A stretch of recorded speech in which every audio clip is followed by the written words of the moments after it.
Hey everybody, it's me and Mo. So hey Mo, say hey to everybody. Mo wanted to get back on the video. She wondered why I didn't let her on last night, and the truth of the matter was I couldn't find her. She was out hiding somewhere, but she's back out here with me, and we just want to take a few minutes this afternoon just to encourage you as always, because we know that's something all of us could use a good dose of right now with all that's going on around us. I was thinking about some things this morning as I got up and began to start the day, and you know, my days are like yours now. They're very different than anything I've ever experienced. I'm telling you, as I go to the grocery store, which is something we're all having to do, and we're keeping our stuff to a minimum, I'm sure, because of minimizing contact. And if you're like me, you have people in your family that have higher susceptibility to catching this virus, and you're even more careful. So as I go to the grocery store and talk with people, it's very difficult because I always enjoy shaking hands. I always enjoy patting people on the back and let them know that somebody cares. And as I see people that I've known a long time, and of course especially those of you from our church at Heflin Baptist, it's very difficult for me not to talk with you and see you without your children and things like that, because it's just different. It's a different world. But I truly believe that God is faithful and there's nothing else he can be. But I was thinking this morning as I was reading in the Psalms, I was reading Psalm 46, and we know verse 10 is a special verse where the psalmist said, "Be still and know that I am God." You know, that's probably the hardest discipline in the Christian life for me to put into practice, being still. And I'd venture to say that a lot of you probably struggle with that too. But the Lord has used this these events and all these circumstances to really cause me to do that, because like Corey Ten Boom said, if we look around, we get distressed. If we look within, we get depressed. But if we look at Christ, we become at rest. And when we get still, we can certainly come through those times, and God can speak to us, and we can hear him clearly. I was thinking about that because last night I've done something that I can't remember the last time I was able to do with my whole family. As most of you know, my girls are grown, but they're both still here.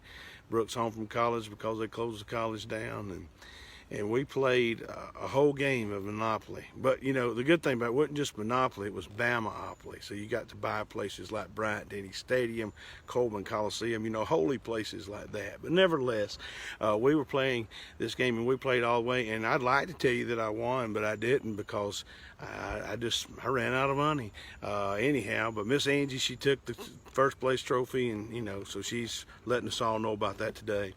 But as I got up this morning, I began to think about that. Why haven't I taken more time to do simple things like that?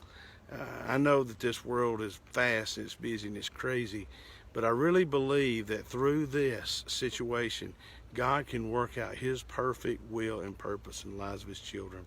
So being still is something that I'm sure a lot of you struggle with. But maybe for you, like me, we're coming to the realization it's something I've got to do a better job of. But I just want you to know that through all this, we can trust God. I remind you of Isaiah 26:3 a lot, that God keeps him in perfect peace whose mind is stayed on him. I started to start this video tonight with a guitar in my hand because, but I was afraid y'all would all turn it off real quick because you're like, I can't handle that.